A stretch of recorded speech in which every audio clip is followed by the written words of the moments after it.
Since the beginning of time, since the first little girl ever existed, there have been dolls. But the dolls were always and forever baby dolls. The girls who played with them could only ever play at being mothers, which can be fun, at least for a while anyway. Ask your mother. This continued until...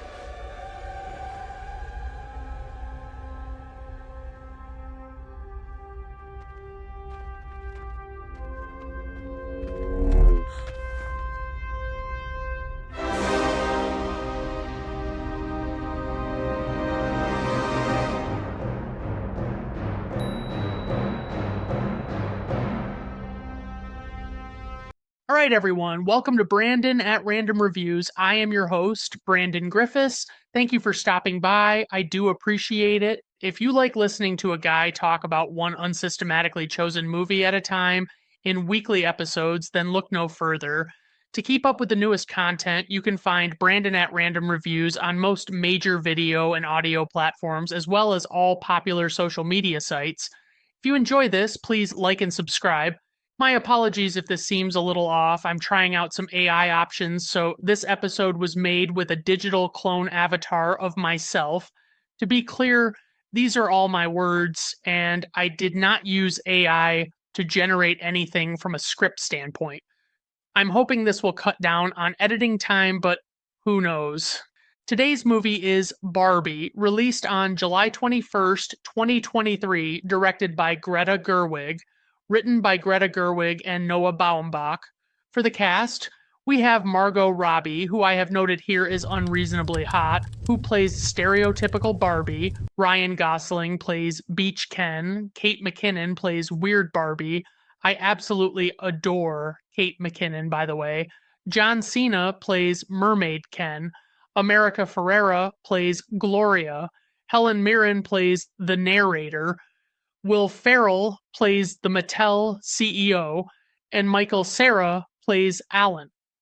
For casting notes, when the film was in early development in March 2017, comedian Amy Schumer was considered for the title role, as well as having involvement in writing.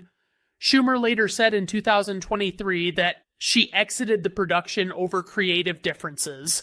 In July 2017, Anne Hathaway was in the running for the title role before option rights on the project expired with Sony and shifted to Warner Brothers.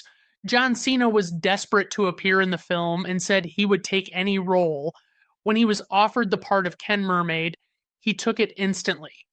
Michael Cera got his role as Alan after getting director Greta Gerwig's email from a friend and asking her if he could have a part, and she had an impromptu Zoom meeting with him and gave him the part. For the plot synopsis, a real version of a popular doll lives in a land that is largely run by women, but after she starts having some unfamiliar, imperfect things happen to her, her and her boyfriend go to the real world and witness how different things are there. For the tagline, she's everything. He's just Ken. Not a fan of that tagline, by the way. It's kind of dumb. Alright guys, let's just dive right into the plot of this motherfucking movie. This one starts off with voiceover explaining how there have always been dolls, specifically baby dolls, and how kids used to pretend they were moms and all these girls are playing on this rock formation. Then we see the original Barbie appear as a giant with that super cliche 2001 A Space Odyssey music. My sister had one of the original Barbies. I think it was a hand-me-down from my mom, which...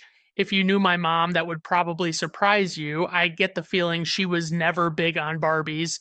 They explain how Barbie changed everything and how she was able to be anything she wanted to be, and everyone in Barbie Land lives in a world where issues that oppose feminist ideals no longer exist. They're showing stereotypical Barbie getting up and ready, and the houses where she lives look like plastic toy houses full of Barbie accessories, and everyone in town is so kind to one another and shower each other with compliments. There's some town hall meeting where they discuss how being a woman gives a negative perception, but they believe their perceived shortcomings are actually strengths that make them better, which I don't understand because I thought Barbie Land already had that. So it seems pointless to bother making that argument. Like, who is opposing you in this gathering? They mention that Barbie always has a good day, and then we meet Gosling's Beach Ken, whose entire outlook is contingent on if Barbie acknowledges him that day, which might be slightly unhealthy, but is also kind of on par with my romantic history. Beach Ken hurts himself trying to do a stunt. Then they go to a club and dance, and the established rivalry between Beach Ken and Tourist Ken that we first witnessed on the beach has them taunting one another to prove who is best. All the different Barbies seem so cheerful and stereotypical. Barbie accidentally asks the other girls if they ever think about dying, and the music and everything stops, and she has to act like she actually said something else. I should probably mention that this movie is deliberately super weird because everybody is made to seem so artificial with their behavior, especially during these opening scenes in Barbie Land. But it's becoming more and more clear that stereotypical Barbie is having an existential crisis of sorts. Her mood is changing and her feet are no longer staying on tiptoes, so her friends advise her to go seek help from the mysterious weird Barbie. Stereotypical Barbie reveals to the weird Barbie that she's been having thoughts of death. It seems like overall she's developing typical human flaws like cellulite in addition to her flat feet. Weird Barbie convinces her to find out the truth of what's going on, so she goes to the real world in a pink convertible, full of delusions about how people will behave when she gets there in her convertible. It turns out that Beach Ken was hiding in the back seat and he convinces her to bring him along, but when they get there, a lot of people are really creepy and catcalling both of them. One guy slaps her ass and she punches him, so her and Ken get arrested. Everything is pretty exaggerated to drive the points home about how women are viewed in society. We see a mother named Gloria and daughter named Sasha having a tense relationship, but we don't really know what that's actually all about. Barbie and Ken get out of jail and go to buy new country western style outfits and kind of go off on their own for a bit, and they're just kind of getting a dose of what real people are like. Someone at Mattel headquarters gets word about Barbie and Ken being in the real world, and they decide they need to find them and stop them, but while on his way to talk to the board, the low-level employee, Aaron, runs into the mother of the mother-daughter duo we just saw, and her name is Gloria. She sketched up a few different Barbie design ideas, including one with cellulite and one with thoughts of death. Against Gloria's wishes, Aaron goes into the boardroom and interrupts all the men talking, and he shares the news about Barbie and Ken being in the real world, and Gloria overhears this while she listens at the door outside. The CEO of Mattel decides that they need to keep the public from knowing what's happening and wants to capture her in a box. Barbie goes to see Gloria's daughter Sasha at her school, and Sasha and her friends really lay into Barbie for what she did to set women back with her image and the things she has perpetuated. Sasha ultimately calls her a fascist and she storms off. Ken is trying to figure out what the deal is with the patriarchy in modern times, and suddenly men from Mattel who look like Secret Service agents show up at the school. Sasha is getting picked up by her mom Gloria and sees Barbie getting taken away in the Mattel SUV. And for some reason, Gloria is very interested when Sasha reveals that she claimed to be Barbie, because we saw Gloria creating unusual versions of Barbie with cellulite or irrepressible thoughts of death. When Barbie arrives at Mattel headquarters, the CEO and board members want her to get in the giant Barbie box so she can go back to Barbie Land. She mentions that they should get Ken, but a cutaway shows that Ken is already on his way back. But Barbie realizes getting in the box is not what she wants at the last minute and runs away. Rhea Perlman is waiting in a random room at headquarters, but it looks like a normal older kitchen, and she's sitting at the table, and Barbie just walks up and starts talking to her about how the real world isn't what she expected. Eventually, Barbie is back on the run again, and when she gets outside at the ground floor, Sasha and Gloria roll up and rescue her. Gloria explains how she developed the strange Barbies because she wasn't in a good place and she felt like she wasn't meeting the Barbie standard, so she projected her own flaws onto the Barbie designs, which clearly transferred to stereotypical Barbie without Gloria realizing that would happen. They still have the Mattel board members tailing them, but they get away, and all three of them decide to go to Barbie Land themselves. And Barbie explains how very female oriented her homeland is.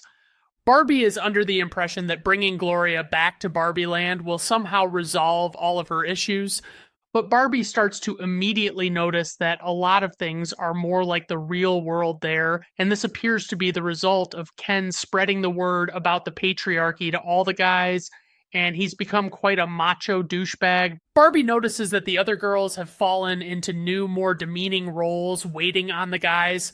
Ken breaks down and explains to Barbie that she might feel like he really screwed her over, but he says she screwed him over by marginalizing all the guys in Barbie Land. The way he was treated in the real world revealed that at home he was a second-class citizen.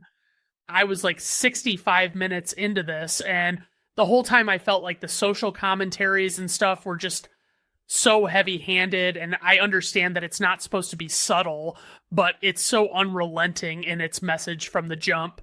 Barbie has a huge breakdown and blames Gloria, so Gloria and Sasha decide to go back to reality, and Alan turns out to have been hiding in the back seat because he wants to go with them, but they decide they need to go back and save Barbie Land after Sasha tells Gloria that she loves her weird Barbie designs. The girls go to Weird Barbie's place and find stereotypical Barbie, and she's just fucking shut down, laying face down on the floor. Jesus Christ, Gloria tries to lift Barbie's spirits by going on a tirade where she just lists one problematic expectation of women after another, and everyone does seem to immediately find this uplifting. So the women all hatch a scheme to infiltrate and regain power from the guys by using decoy Barbies and luring the girls under the spell of the men away and getting them to do all they can to turn things around, including manipulation in an effort to turn all the guys against each other. Barbie goes to see Beach Ken, and he decides now is as good of a time as any to pull out an acoustic guitar and perform the song Push by Matchbox 20 for her. And Barbie gets a text from the rival Ken, and Beach Ken sees it and gets pissed. The guys decide to fight each other on the beach, and the Mattel board members show up. So at this point, this movie has become a full-on musical with singing and choreographed dancing and coordinating outfits. While the guys are distracted, the girls all go and vote so they can take back over, but the guys are obviously not happy when they realize things are going back to the way they were. Ken breaks down again when he comes to Barbie's house, and she apologizes for taking him for granted so often, and when he thinks she's opening the doors that any straight man would eagerly rush through, she shoots him down by telling him she has no real romantic interest. She tries to convince him to figure out his own identity outside of his affiliation with her, and all the other guys seem to like the idea of being themselves. The Mattel guys show up, and the CEO still thinks it's a good idea to go back to how Barbie Land was, but President Barbie stops him and tells him things need to change. Gloria approaches the CEO and asks about making a more ordinary Barbie, and he's not on board until one of his men points out that it could be a profitable idea. Rhea Perlman shows up, and it's revealed that she invented Barbie, and Barbie explains that she wants more than the life she's had thus far, and she wants to become a regular old human person. But it's important to note that she would be a human that still looks like Margot Robbie, so it's not like she'd get a basic experience, but it's cool. Let's not think about that. She's being kind of sort of fostered by Gloria's family in the real world at the end of the movie, and her first major thing to do is to go to the gynecologist, and then we roll credits. So, praise for this movie. I think that the overall message of this movie is good, essentially being your own self and not trying to be something else or set unfair standards. This movie seemed to execute on what kind of film it wanted to be. Everything felt very much like it wanted to entertain while not wavering from its messages and tone. The cast is fairly deep, and no one was phoning any of their performances in. For criticism, I had a really hard time staying focused to get through this movie. I had to start it over halfway through because I realized I missed some stuff because I had so much trouble paying attention. I think there might have been too many plot threads at play. Maybe I wasn't understanding the meanings, but it felt like a lot of stuff could have been trimmed down or cut out completely. For trivia, Barbie is 23% larger than everything in Barbie Land to mimic the awkward, disproportionate scale that real Barbies and Barbie activity sets are produced in. This is why Barbie sometimes appears too large for things like her car, or why ceilings seem to be too low in the dream houses. The swimsuit and overall look Barbie wears in the opening scene is a direct recreation of the original 1959 Barbie doll that first debuted in stores. When Barbie and Ken are first in the car going to the real world, the odometer on the dashboard reads 031959, a reference to the first Barbie doll launching in March 1959. So on to info and ratings. We have a runtime of 114 minutes. This movie is rated PG-13 by the Motion Picture Association of America. Budget, $100 million. Opening weekend, $162 million. Worldwide gross, $1.4 billion. IMDb rating 6.9, Letterboxd rating 3.9, Rotten Tomato critics score 88%, Rotten Tomato audience score 83%, personal rating 3 out of 5 stars. What can I say? I don't think this movie is terrible. It's just that I'm positive I wasn't the main target demographic that the filmmakers had in mind when they made it, but it's also so deliberately weird, and that's generally not my cup of tea. Well, I hope you enjoyed the episode today. Please feel free to follow all of my accounts, then maybe just take the liberty of creating several dummy accounts and following me with those too. All right, everyone, have a good rest of your day. Bye now. Hi, Barbie. Hi, Ken. Hi, Barbie. Hi, Barbie. Hi, Barbie. Hi, Ken. Hi, Ken. Hi, Ken. Hi, Ken. Hi, Ken. I got us both ice cream. Cool. Hi, Barbie. Hi, Barbie. Hi, Barbie. Hi, Barbie. Hi, Barbie. Hi, Barbie. Hi, Barbie. Hi, Barbie. Hi, Barbie. Hi, Ken. Hi, Barbie. Hi, Barbie. Hi, Barbie. Hi, Barbie. Hi, Barbie. Hi, Barbie. Hi, Barbie. Oh, hi, Alan. There are no multiples of Alan. He's just Alan. Yeah,